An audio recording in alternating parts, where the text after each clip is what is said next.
Audio Jungle.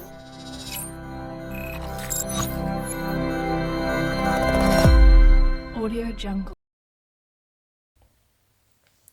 بسم الله الرحمن الرحيم السلام عليكم ورحمة الله وبركاته بعد السلام waxaad kusoo dhawaataan koorsigii aan ku baranaynay sidaan u samaysan lahayn website lacag la'aan anigoona wax kood aanan qorin intaanan muuqaalkeena u gudagelin ka horna waxaan kaa codsanayaa inaad channelka subscribe saartid sidoo kale gambaleelka aad furatid si ay kusoo gaaraan muuqaalada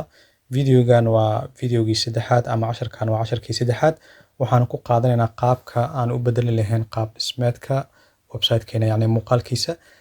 si aan u bedelno muuqaalka waxaa jiro wax la yiraahdo template template-kaas waa nashqado diyaarsan nashqadaas oo loogu talagalay website-yada in loo isticmaalo waxaana jiro kuwa iib ah iyo kuwa caadi free aan ku degsan karno marka haddeertaan google-ka ayaan tageynaa kadibna halkana waxaan kusii jirgarayn doonaa template blogger ayaan leenahay template blogger markaan dhahno searching-ka oo socdaa waxaan sugaynaa wuxuu noo soo saaro waxaan sugaynaa ilaa iyo searching nooga dhamaanayo searching markuu dhamaaday dabcan waxaa jiro yani website aad u fara badan intaan website aad arkaysid oo idil waxay iibiyaan misana free ku bixiyaan template-yo oo loogu talagalay website-yada inoo isticmaalo balse midkani aan mostly aan jeclahay aan had iyo jeer isticmaalo horena u tijaabiyay wuxuu ahaa website-kan magiisa waxaa la yiraahdaa Goya Apti template la yiraahdaa marka haddaad u baahan tihiin waxaad ka heli doontaan linkigiisa videoga hadda daawanaysid hoostiisa mar alla markii aan isha ku soo baxono automatically sidaan ayuu kugu shaqeyn doonaa linkiga hoos hadda ka isticmaashid adi website-kii aan tagnay aan template-ka aan ka degsan lahayn template-ku waxaa jira dhowr aad u fara badan oo wada yani template-ya ah marka halkan waxaanu idil template-yadan waxaad ka qaadan doontaa midka adiga kugu habboon balse ani waxaan raadinaa mid la yiraahdo megaas yani aan rabaa inaan isticmaalo hoos aan usii socdo okay midkan ayaan qaadanaynaa need mega midka la yiraahdo kadibna asiga ayaan klik garaynaynaa klik markaan dhahno wuxuu nu geyn doonaa automatically meesha yani aan ka degsan lahayn waxyar hoos aan soo aado template-keena ama muuqaalka website-ka haddii aan midkan isticmaalo sidaan u ekaan doonaa halkan waxaa yaalo saddex waxyaalood saddexda waxyaalood waxay yihiin yani live preview iyo buy sidoo kale download live preview-gan waxa waaye in aad template-ka intaadan dejinin ka hor aad iska eegtid qaab dhismeedkiisa sidoo u ekaan doono marka haddeertaan halkan aan imaano waxaan arki doonaa qaab dhismeedka oo template-kan haddaan qaadano website-keena qaabka u ekaan doono waxyar aan sugno waxaad u moodaa waxyar inuu qadka iga culus yahay balse markuu soo shaqeeyo aad arkaysaan saad arkaysid template-keyga sidaan ayuu ekaan doonaa waxaan okay aan dhaho ama goteydaan leenahay template-ka aan isticmaalayna waa midkan muuqaalkeena aan website-keenana sidaan ayuu u qurux badnaan doonaa waxaan kusoo laabanaynaa marka template-kiisii aan u degsano option-kan waan aragnay yani template-ka intaadan dejinin qaabkiisii inaad iska fiirisid soo u ekaan doono sidoo kale halkan waxaa ku qoran buy-ga waxaa waaye inaad template-kan aad lacag ku iibsatid kadibna aad awood u lahaatid full option-kiisa yani asigoo dhammaystiran saa u isticmaashid balse aniga waxaan rabnaa mid free ah keliya halkana waxaan ku dhufan doonaa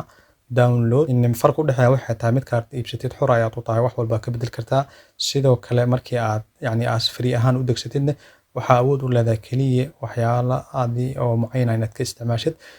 sida bedbedelida oo waxaad doontid kama bedeli kartid waxaana kamid ah waxa aadan ka bedeli karin footerka balse waxaa jiro yani trick yar ama qaab kale oo footerka naftirkiisa aad ugu bedeli doontid asagana waxaad ku arki doontaa qaabka loo bedelo videoda kale soo socdo waxaa jiro code oo sheegayo in free oo yahay marka footerka lama bedeli karo codekaas markaan ka saaran waxaa noo suuragali doonto in aan footerka xataa aan ka bedelno haddeertaan waxaan aadaynaa fileka aan soo dejinay fileka wuxuu yaalaa downloadkeena my computer ayaan tagay kadibna halkana waxaan ka doortay download filekeyga markaan tagay meeshana waxaan ka raadinayaa midka hadda aan soo dejiyey kadibna waxaan leeyahay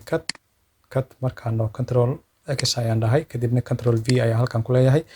waa kana yani filekii halkan ayuu yaalaa marka waxaa awood u leedahay asigoo sidaan ah in aad ku bedeli kartid balse waxaa fiican had iyo jeer in aad extract aad dhahdid yani in WinRAR-ka ku jiro inaad ka saartid marka waxaan leenahay extract file markaan dhahno wuxuuna weydiinayaa booska aan ku save gareynayno haddaba waxaad fiican inaad iska ogaatid meesha filekan ku extract gareynaysid hadeertan ana waxaa ii dooran c user yani maxamed cabaas kadibna desktop yani micnaha desktopku ii tagi doonaa kadibna okay ayaan leeyahay okay markaan dhahno saan arkayno filekii waa la extract gareeyay kadibna halkan ayuu yaalaa soo si aan nashqadan aan u isticmaalno website-ka waxaan imaanayaa Google Chrome-kayga kadibna waxaan halkan ka tagayaa blogger-ka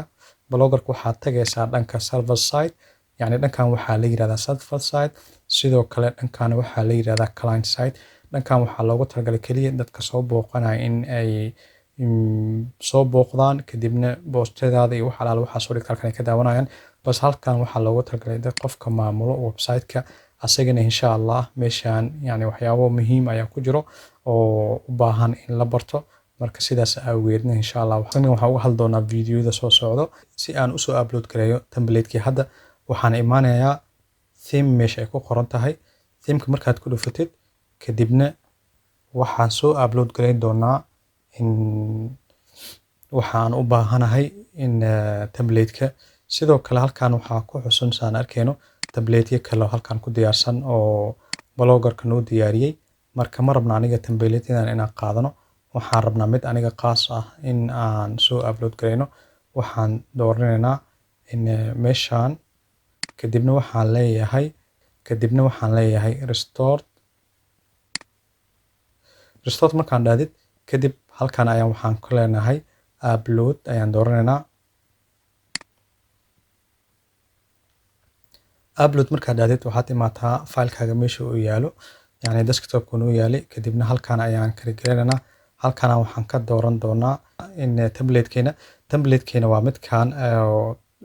ku qoran yahay notepad-ka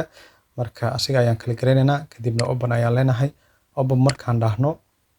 automatically waxaa lasoo upload gareyn doonaa in template-keena waxyaraan suginaa kaliya restoring ilaa ay kan ka dhamaanayo midkan hoosna aan ka saaro okay hadeertaan wuxuu dhahay template-kaaga waa lagu soo saaray in kadib waxaan sameynaynaa inuu template-keena noo shaqeynayo in kale inaan halkan imaano inkastoo ilaa hadda calaamadan kor ay wareeganayso balse aan iska tijaabiyo meeshaan aan imaanaynaa kadib waxaan leenahay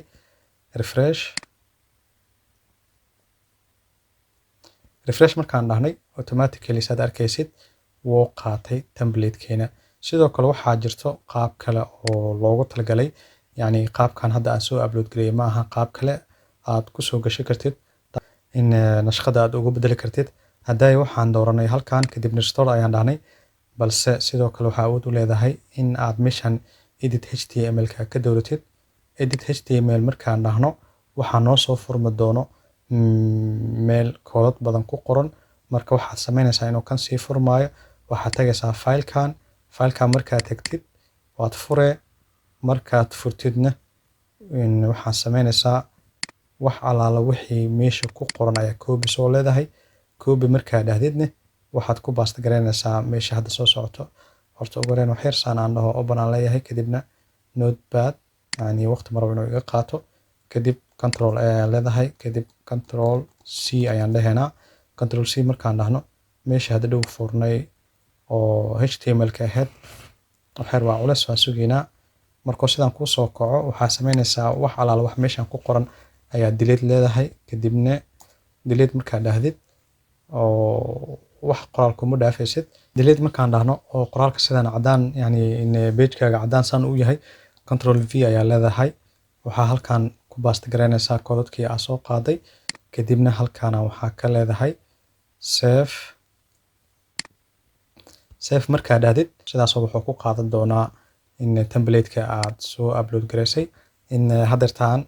in muuqaalkan halkan ayaan iskaga keenaynaa ma rabo inuu muuqaalka iga dheeraado waxaan rabaa si loo fahmo muuqaalada waan yareyn doonaa hadeertaan keliya muuqaalkeena wuxuu ku saabsanaa qaabka aan template-ka ama nashqada website-keena u bedeli lahayn. Sidoo kale nashqada meesha laga helayna waad aragteen. haddaad u baahan tahay inaad waxaad ka helaysaa muuqaalka aad daawanaysid videoga hoostiisa description-kaan soo dhigi doonaa linkiga. inta aan muuqaalka xiga aan ku kulmi doono waxaa idin leeyahay asalaamu calaykum waraxmatullaahi wabarakaatu.